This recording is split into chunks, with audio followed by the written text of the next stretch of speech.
Junior NTR గారి ఆస్తుల వివరాలు ఎంత? జూనియర్ ఎన్టీఆర్ గారు ఎంత పెద్ద హీరో అనేది అటు తెలుగు నుంచి హిందీ దాకా పాన్ ఇండియా మొత్తం కూడా ఆయన రేంజ్ ఏంటనేది మనం ట్రిబులర్తో చూసాము. అలాగే ఇప్పుడు దేవరా కూడా సూపర్ సెన్సేషనల్గా నడుస్తూ ఇండియా మొత్తం మారిమోగిపోతుంది.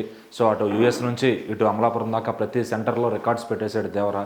సో అయితే ఇప్పుడు వచ్చిన డౌట్ ఏంటంటే అసలు జూనియర్ ఎన్టీఆర్ గారి ఆస్తులు ఎంత, ఆయన బ్యాక్గ్రౌండ్ ఏంటి అని చెప్పి మన తెలుగు వాళ్ళు కాకుండా బయట వాళ్ళందరూ కూడా సెర్చ్ చేస్తున్నారు అనమాట. సో ఆయన అసెట్స్ ఎలా ఉన్నాయి అంటే కనుక ఆయన ప్రతి సినిమాకి దాదాపుగా 30 నుంచి 40 కోట్లు బిఫోర్ ట్రిబులర్, అంటే ఆయన చేసిన బ్యాక్ టు బ్యాక్ 5 హిట్స్ అప్పుడే అంత తీసుకునేవాళ్ళు, దాదాపు 50 కోట్ల దాకా. మరి ట్రిబులర్ నుంచి ఆయన కూడా దాదాపు 80 నుంచి 100 కోట్లు తీసుకోవడం మొదలుపెట్టారు రెమ్యునేషను. సో మరి ఇక వచ్చే రాబోయే సినిమాలని కూడా పాన్ ఇండియా సినిమాలే కాబట్టి పాన్ ఇండియా సినిమా అంటే మినిమం 100 కోట్లు ఆఫర్ చేయాల్సిందే ఎన్టీఆర్కి. సో మరి ఆ రేంజ్కి ఆయన ఎదిగాడు. ఎందుకంటే సినిమా బాక్స్ ఆఫీస్ ప్రకారమే హీరోలు కూడా ఒక 20-30% రెమ్యునేషన్ తీసుకుంటూ ఉంటారనమాట.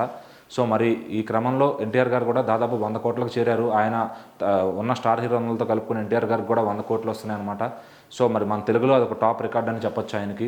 సో మరి ఇంకా ఆయన ఆస్తుల వివరాలకు వెళ్తే ఆయన ఇల్లు జూబ్లీ హిల్స్లో ఉన్న ఇల్లే దాదాపు 80 కోట్ల దాకా ఉంటుంది. అది ఓన్గా ఆయన డిజైన్ చేసి కట్టించుకున్నారని చెప్పి, చాలా ఇష్టంగా కట్టించుకున్నారని చెప్పి అని తెలుస్తుంది. సో మరి ఆయనకి ఉన్న కార్లు కానీ ప్రతి కారు మినిమం ₹1 కోటి పైనే ఉంటాయి.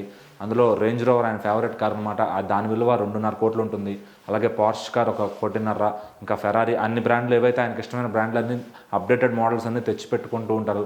అలాగే ఆయన ఫోన్లు కానీ ఆయన వాచ్లు కానీ దాదాపు కోట్లలోనే ఖరీదైనవి ఉంటాయి అన్నమాట అన్నీ కూడా. సో ఫోన్ అంటే ఐఫోన్లో ఏ వర్షన్ వచ్చినా కూడా ఆయన ఎప్పుడూ తీస్తూ ఉంటారు.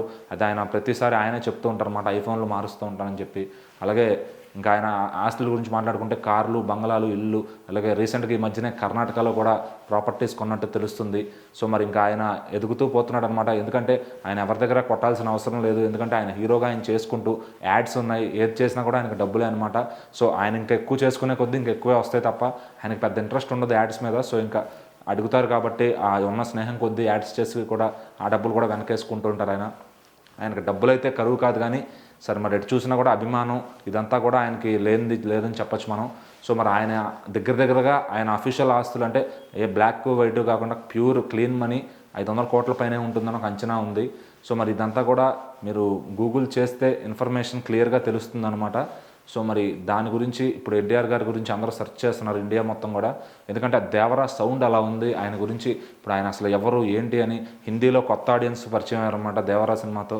సో మరి ఇంకా ఆయన కోసం వెతుకుతూనే ఉంటారు ఆ క్లారిటీ వచ్చే వరకు. మరి ఇంకా ఏమేమి ఇంట్రెస్టింగ్ విషయాలు బయటకు వస్తాయో చూద్దాం.